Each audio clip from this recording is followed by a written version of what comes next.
فبتأثّر طبعًا لو أنا جوّه مدرسة أو جوّه جامعة أو بادرس حاجة وصحّتي النفسية أو باتعرّض لتنمُّر، باتعرّض لأي ضغط نفسي، ده بيأثّر عليّا طبعًا، ما بابقاش عارف إن أنا أتعلّم ولا عارف كمان إن أنا حابب المكان اللي أنا فيه. عشان كده كمان حتى في طلبة كتير جدًا بتكره المدرسة، ولمّا بتيجي تحلّل معاهم الموضوع ده وتقعد معاهم تلاقي إن في جانب نفسي ضاغطهم، فدي نقطة مهمة.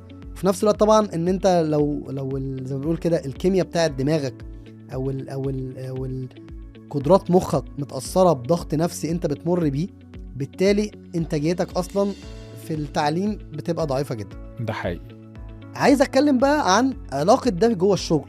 انا النهاردة جوه الشغل موضوع الصحة النفسية موضوع بقى الشركات كلها بدأت تتكلم عنه والعالم كله بيتكلم ده عنه. حقيقي. شايف الموضوع عامل ازاي وتأثيره عامل ازاي جوه بيئة الشركة؟ أم، مبدئيا جزء كبير من الضغط النفسي اللي بيتعرض ليه الموظفين بيبتدي بيهم هم قبل ما بيكون في بيئة الشركة نفسها. صح. يعني احنا كنا زمان بنسمع كلمة كانوا بيقولها لنا أبهاتنا وجدودنا: العقل السليم في الجسم السليم. حقيقة.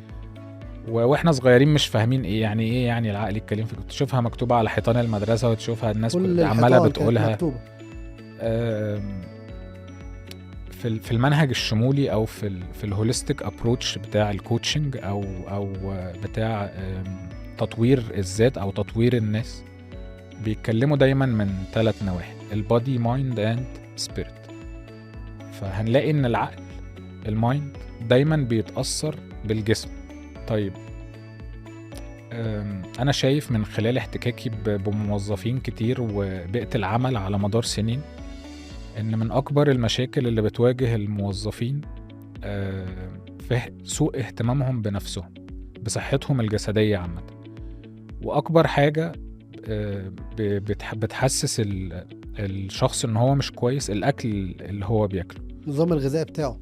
يعني دايما اكتشفوا علماء علم النفس ان مادة السيروتونين اللي هي المسؤول الأساسي عن التركيز والانبساط في المخ بتتفرز في الأمعاء.